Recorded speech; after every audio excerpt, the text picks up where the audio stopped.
On another exciting episode of the Animation Deliberation podcast, just like Deku sweeping through the streets, we are hungry for more action and storytelling. We're going to get to that and much more right after these ads we have no control over. Sing along if you know the words. A 1, 2, 3, it's time for Animation Deliberation. A conversation and a celebration of our favorite action animated series. Yeah. Yeah, welcome back to another episode of Animation Deliberation, the podcast where we take action, animation, and cartoons seriously, but not too seriously. We are your hosts. I am Zuhair. And I am Andrew Rogers.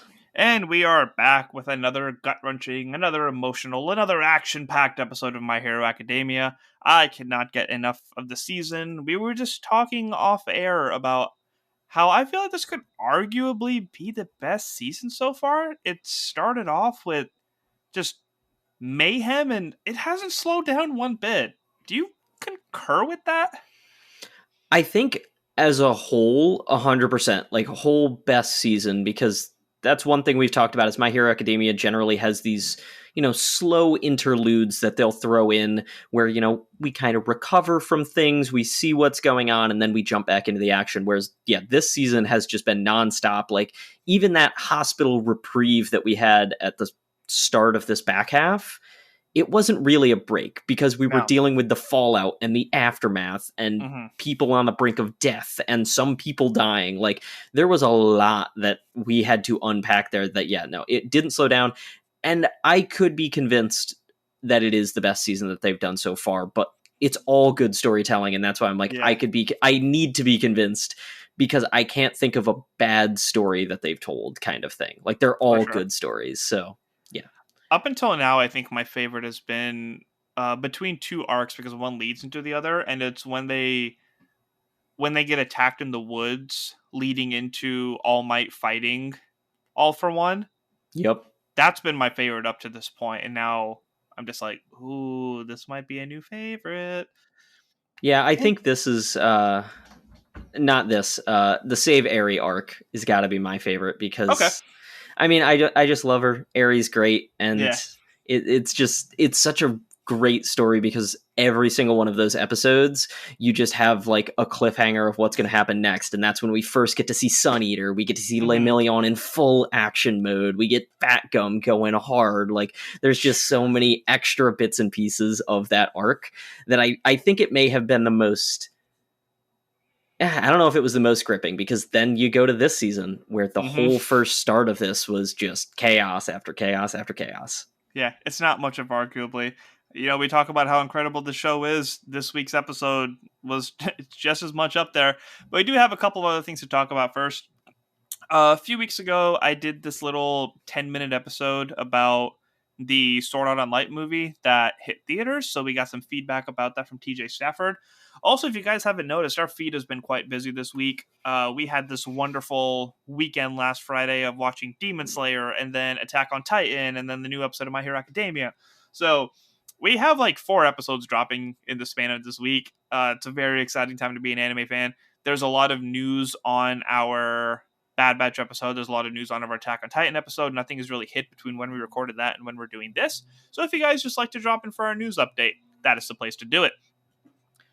So, moving on, we have our email from TJ Stafford. By pure coincidence, I'm actually in the middle of SAO rewatch right now. Just started Alicization. God, it's such a good season. Anime films don't usually make it out to Hillbilly Hills where I live, so I have to wait until they reach streaming. So I saw the first progressive film, Arya the Starless Night, the other day. Since the original series is fresh in my mind, I believe that this series of films is somewhat retconning the early relationship between Kirito and Asuna. In the original show, the impression that I got was that they had never met before the first boss raid on Floor 1, and little more than a casual acquaintance in the early days of SAO. Then their relationship slowly developed from there. But Arya of a Starless Night says they had met earlier and that things between them had developed quicker. It's not a direct contradiction of facts, it seems to deviate from the feel of the original, which is a pretty common thing with prequels. I'm not sure when the newest film will make it to streaming. Still waiting on Dragon Ball Super Superheroes. But I look forward to watching it. Sword Art Online is a favorite of mine. Have some issues with it that just barely keep it off my Mount Rushmore. But I still have a lot of love for it, excuse me. I'm glad we're still getting content, even if it's few and far between. Thanks for coming to the movie, and I hope I can see it soon. TJ Stefford. Funny thing happened this week. Oh, We're do tell. watching. I'm watching Hot Ones on YouTube. He's interviewing Gabriel Iglesias. Apparently, this episode came out like 6 months ago from the time of recording this. My roommate's watching it, just happened to be downstairs. And the host, this mofo asks, "What is your Mount Rushmore of animation?" Needless to say, I flipped the fuck out because I was like, that's what I've been saying since this podcast started. Granted, I don't watch Hot Ones that much. It's only like when my roommate has it on. So it's like, maybe this is something that he said before that I've subconsciously heard and like brought it to the podcast, which is almost 2 years ago. Yay for early anniversary. But if you guys watch Hot Ones, is this a thing or am I just like going crazy? Because that really pissed me off when I saw it.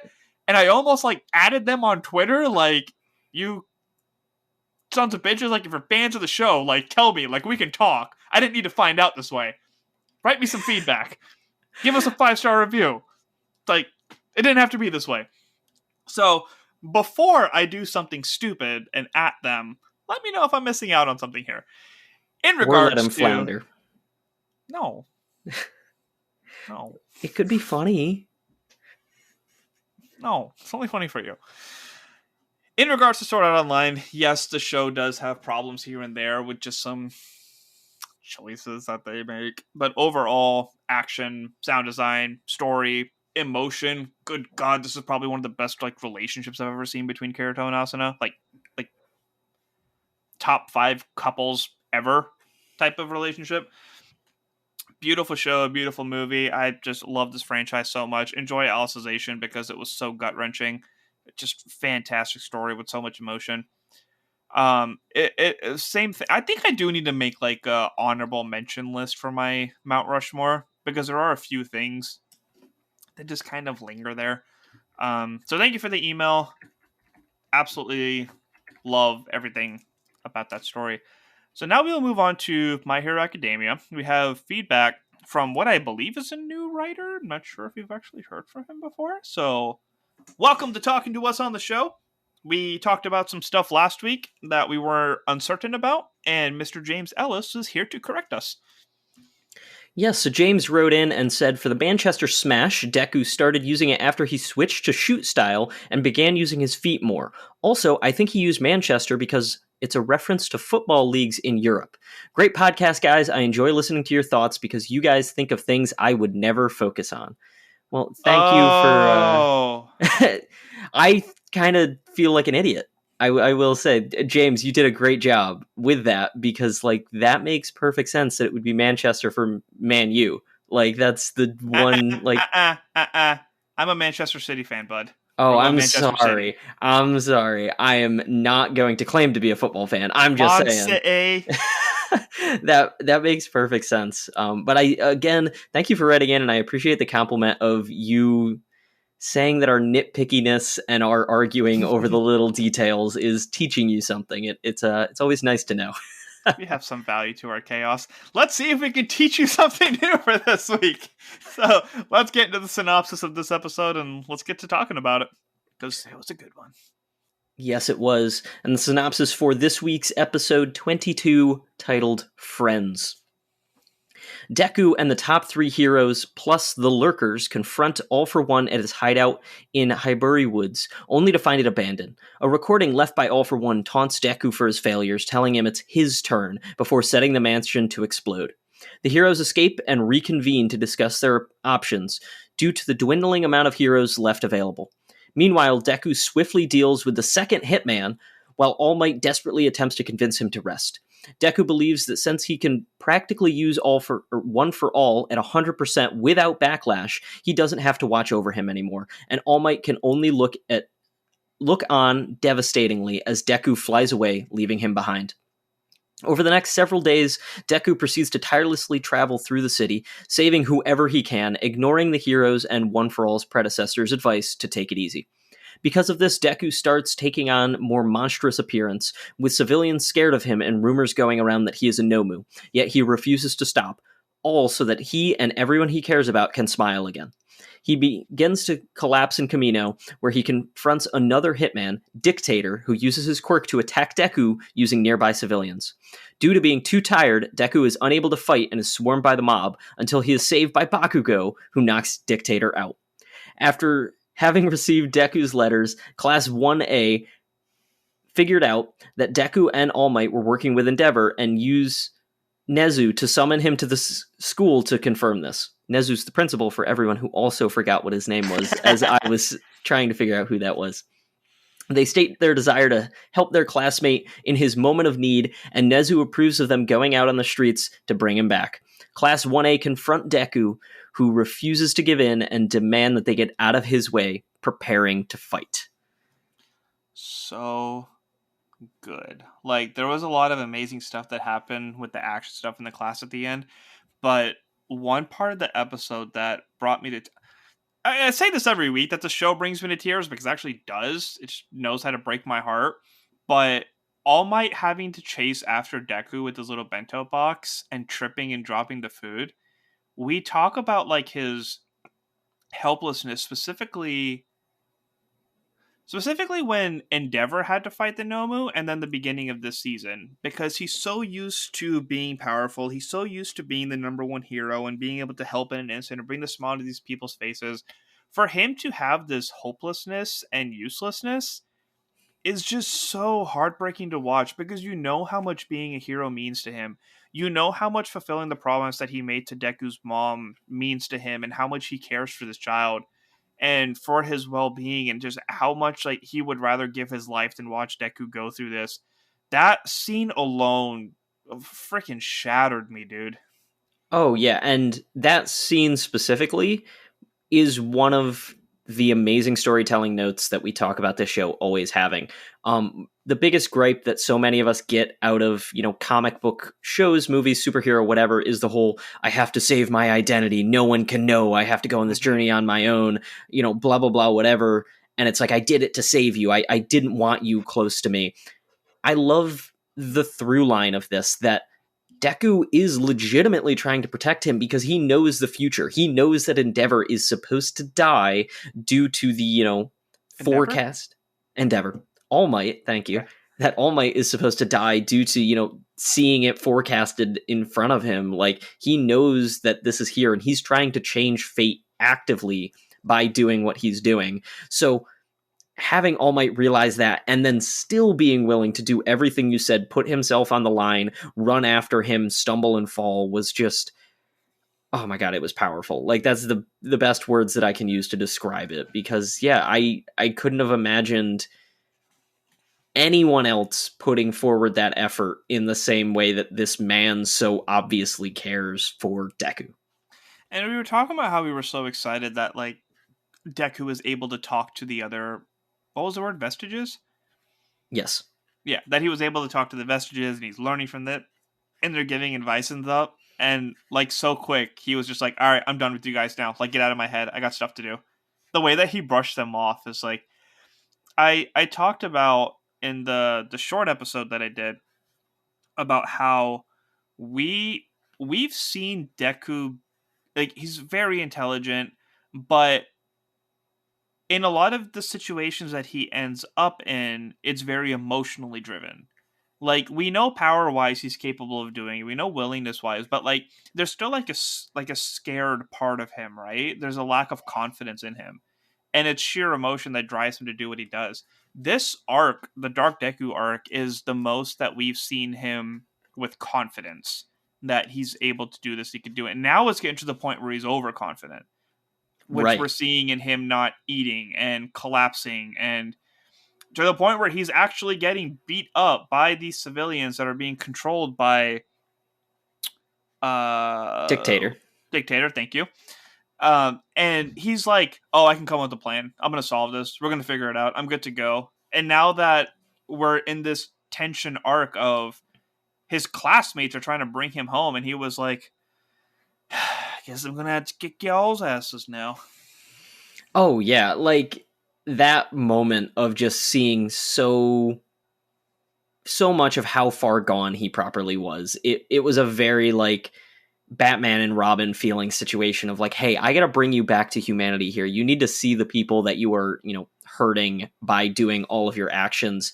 Because like the one thing that I thought to myself was Deku forgot the one thing that was truly motivating him this whole time, to save people and make them smile. Like that's been his motivation from the start. That's been the thing that he has said since he was accepted into He UA. hasn't forgotten it. He said it in this episode. But he forgot that he has to smile too. Think about Yeah. that scene with All Might where he's Yeah. coming over and he's like, don't worry, I am here, has that big grin on his face. Yeah.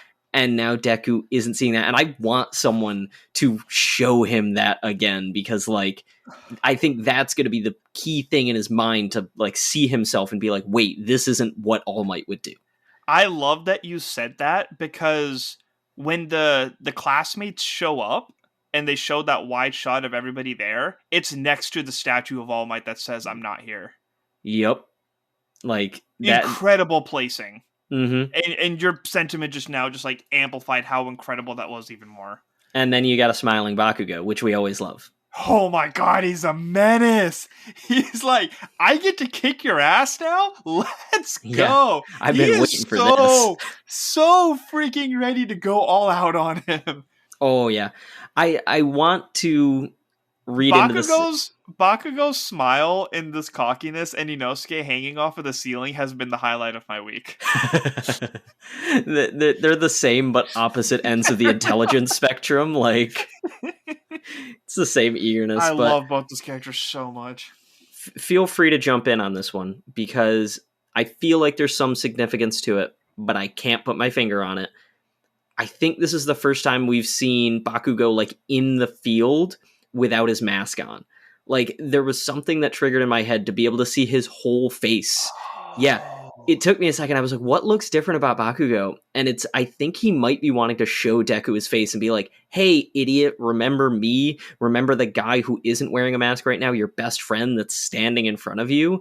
I don't know if you can give me any more, but it was one of the big things that I took immediately when like Bakugo showed up, besides throwing my hands in the air being like, they found him. I couldn't put my finger on it. I didn't know why he looked so different, so I don't think I have anything too profound to add to that. Maybe it could be that because resources are limited, he just hasn't gotten a new mask yet after almost dying. Could be weeks ago. It's amazing he has his gauntlets. Maybe those just didn't get shattered, or they built a backup pair for him. I am curious of the timeline. You are bringing up a really good point with that, because like, has it been weeks? Has it been months? Mm-hmm. I don't know. Like in our synopsis, it says over the next several days. So I want to say that at least weeks have gone by. But it would be nice if they said like in the next episode, Bakugo, if you could just say like it's been. Yeah, you slid those notes under our doors 6 weeks ago. Could you just slide that one in? Thanks, buddy. Writers, I'm very grateful if you are listening, but if you're listening, just give us a little hint. Give us a sign. Yeah, just throws up at the beginning of the episode just a subtitle for animation deliberation. It has been this long. Show us you are here. Yeah, but honestly, I didn't expect the whole class to show up. I don't know about you, but like, I was jumping. Yeah, I was amazed. It was such a happy moment of like, they're here for their friend. Like, let's go. Because I think it was also crazy that there was the moment in the principal's office where you had the big guns talking, Todoroki talking to Endeavor, being like, hey, I need to help Deku. Bakugo obviously leading the charge. Uraka, being the heartfelt one. But to have these side characters that I'm not even going to remember their names right this moment, in Grape and Tape and... Mineta. Thank you. Mineta. I don't remember Tape, yeah. But like them being the ones that scrambled for the GPS, being like, I don't care, I need to help him, he's one of us. And Animal Control one as well. Like these three side characters that mean something to us, the fact that they are, risking their own and saying, nope, we need to help Deku, was just the power behind these students. And then having Nezu back them up was also like, that's right, he still is a student that needs to be protected. All right, Jiro is Animal. Jiro's Animal? Oh, excuse me. No, Jiro was Zero is tape, Zero's tape. Yep. and Coda is animals. Excuse me. Mm. It's interesting the order that they put this in. I'm wondering if this is like the order of importance on Wikipedia, which I can kind of see it. Who's All at right. the beginning of the list? Who's at the end of the list? Well, see if you argue with this order. I'll go through it real quick. Midoriya, Bakugo, Uraraka, Ida, Shoto, Kirishima, Asui, Yairozu, Mineta, Kaminari, Jiro, Tokoyami, Ashido, Aoyama, Shoji. Which one's Shoji? Oh, the organs. Sero, Ojiro, Koda, Sato. Which one's Sato? Sugar Rush. Sugar Rush. Yep. And then Toru. Hagakure, the invisible one. It's mostly order of importance. I think the only ones that I would argue is that you put Mineta above our boy Kaminari. Like, how dare you? He should be near the top with all the others, but that's definitely an order of importance kind of list. Yeah, I think Tokoyami, Jiro, and Kaminari, it's like they're in the right area, but I don't know how I would shuffle them up. But yeah, that's a pretty interesting order. Yeah, Tokoyami up there. I think he'd probably be the number one of that group. Oh, I thought it was really interesting. I can't remember who was upset, but it was along the lines of like the group that teamed up are your teachers. And it was interesting seeing Bakugo as Genus student and Tokoyami as Hawks, and then Todoroki as Todoroki. Shoto to Endeavor. I can't remember his first name off the top of my head. He doesn't have a first name. He's just Endeavor. Endeavor. So I thought that was interesting how they just kind of pointed that out. Like, hey, the three people that teamed up, like, you guys are affiliated with them. How do you get in touch with them? And they're talking about, like, they just keep ghosting us now. Yeah. Although there was the moment that Endeavor wouldn't answer his phone and Hawks picked up his. Mm-hmm. For a second I thought Shoto called Hawks to be like, hey, I want to I was just like, what an override. That would have been so good if he just like tosses him his phone. Yeah, Endeavor's phone for you. I'm glad we were on the same page with that. I found that right away. I was like, man, this guy, he's got all the contacts. Dude, Mount Lady being is like her voice now, because she's like the sassy, energetic one in her team. For her to just feel so out of it, rightfully so. Yeah. But for her to, like the way that she was carrying herself in this episode, it's like, do you need a hug? Are you okay? Yeah, I don't think you're okay. Getting to see. So it was referred to in the synopsis as the Lurkers. It was just the other heroes that were with them, and it was Mount Lady, Edgeshot, and Kamui Woods, which are pretty much like the only ones left. To see the way that they were all carrying themselves, I don't think we've ever seen Edgeshot being so reserved. Like, he seemed like he didn't want to be doing much of anything. Like you said, Mount Lady seemed like she needed a hug, and Kamui was just like barely hanging on. Well, you also had these scenes of other heroes that we knew well throughout the show, or at least have seen throughout the show, hanging up their gloves and retiring. I can't remember the one hero's name. I can't remember, but he was in the first episode. He was the one that like arrested the guy during the raid on the mansion. Like, it was a big character. That was like a motivation to Deku that we got to see.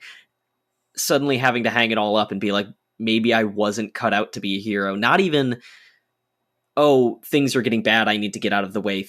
Having such self-doubt after doing so much to help so many people. It's just crazy to see the everlasting effects of this single thing that Daki has done. Like, it's all his fault. Is it Daki or Dabi? It's Dabi. I'm thinking of Demon Slayer. The one thing that Dabi has done.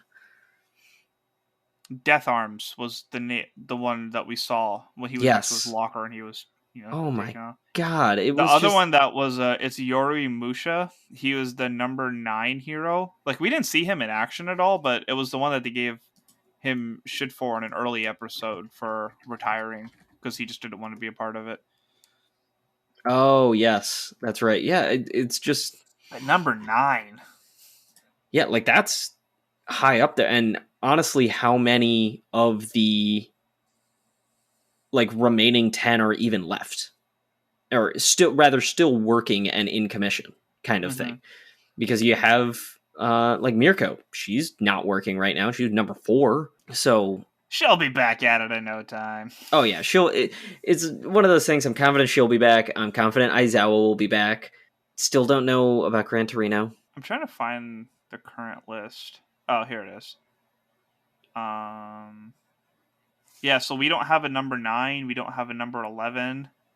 So it's Endeavor, Hawks, Best Genius, Edge Shot, Mirko, Conley Woods, Wash, and then Ryuta. Wait, Wash is in the top 10? Uh-huh. Let's go, Wash. This whole time, this mysterious Wash has been ultra powerful with their bubble beams. Yeah, Gang Orca's number 12, Mount Lady's 23, and Fat Gum is 58. And then everybody else doesn't have numbers. That's fair. Who's Takeshita? He looks like Hawks. Don't read ahead. You never know what a spoiler is going to be, but yeah, it's animated. That's why I was like, okay. You know, it was just a lot of things to see and a lot of emotions to process. Like Deku, as much as he is the main character of this episode, was such an insignificant part compared to everything going on around him. For sure. Like we haven't even talked. I don't even know if there's much to break down in that hideout where he talks to All for One. It's interesting how much that's seen as like just haunting him now, and definitely influenced like why he's being so reckless, especially with his own health. That's not what his mom would want for him. Yeah, so I don't know if there's too much to break down, but it's interesting how they put such a small moment in there and it's bothering him to this extent. Yeah, I think that's what it is there's almost too much to break down to the point that there's not enough to break down, that like it takes a lot to get a person to be that far gone, and he's just there. Like he just took the dive off the cliff because of what All for One did. So yeah, man.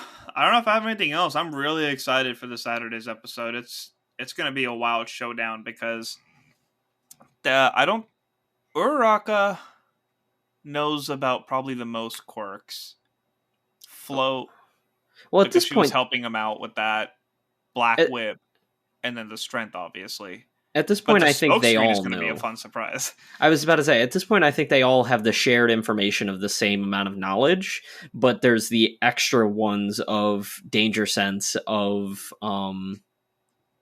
what else that they don't know about. Yeah, they don't know about smokescreen. They don't know about danger sense. They definitely don't know about kinetic energy. I can't remember what it was called. I didn't want to butcher it either. That's why I went back. I was trying to find it in the notes. Well, I know it's storage of kinetic energy and release. Mm-hmm. There was a really interesting Fajin. I'm like, there was a specific name. I was I don't want to be that asshole that just throws out 2 words. And then there's still at the end of the day, we don't know what one of the users' quirk is. So that's the number 2 user, right? Yep, it's a number 2. We still don't know. We saw him interacting now. Oh, this might be the reveal of it. Oh, I have to imagine Deku is going to like hit his breaking point, and it's going to appear, and there's going to be some thoughts. I know I've mentioned this in past episodes, but like the intense blue dot glowing eyes that All Might has that we're seeing in Deku's mask, I love it so much. It is such a creepy look. Oh yeah, like the long fingers and the way his like the toes of his boots have just like torn up, so they look like claws mixed with the mask and the eyes. It's a terrifying look. Like I'm kind of concerned for the amount that the internet was like excited for this side of Deku, because I'm scared. Yeah. I like that we got the confirmation too that because of the gauntlets he can't use the Air Force. Yeah, that he doesn't have those anymore. Yeah. So it's fascinating coming back to how much equipment matters to these heroes. Oh yeah, I mean, without his red bracers that he has now, he'd definitely be a lot weaker than he is. So because that helps him get to 45%, I think. something like that. Yeah, But just helps his arms from breaking. yeah, Again. don't go breaking those anymore. Your mom will be very, very upset. Don't go breaking your arms. I couldn't if I tried. Love it. On that note, I'm not sure if I have anything else to No, add. that's an amazing note to end on, and we're gonna end it there. Yeah. Besides that, plugs for the week is, like Zuhair said, check out all of our podcasts. We are doing so much over the course of this week. So if you're interested in any of it, go give it a shot. Like he said, our big news section is at the start of, is it Attack on Titan or Demon Slayer that we did it at the start of? I think we did a little bit on both. I could have swore we reserved it to one of them so that we could point the listeners in one specific Demon direction. Slayer. Okay, so yes, if you want the big news, there was a bunch of news this week. At the start of our Demon Slayer episode, you could totally check that out. And we tend to stay pretty spoiler free throughout that news section. So if you haven't had a chance to go see Demon Slayer in theaters yet, don't